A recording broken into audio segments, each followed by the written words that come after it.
বাংলা অনুবাদ হযরত আবু হুরায়রা রাদিয়াল্লাহু হতে বর্ণিত।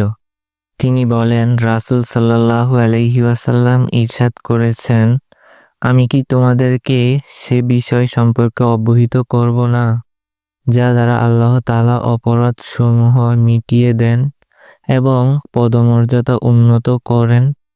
উপস্থিত সাহাবীগণ বললেন, হ্যাঁ, হে আল্লাহর রাসূল।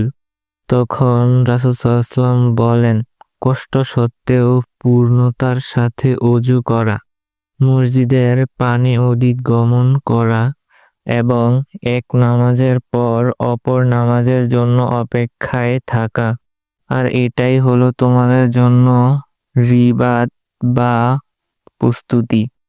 হযরত মালিক ইবনে আনাস রাদিয়াল্লাহু এর বর্ণনায় ফাযালিকুমুর রিবাতু কথাটি দুবার উল্লেখ করা হয়েছে, তবে তিরমিজির বর্ণনায় 3 বার উল্লেখ রয়েছে।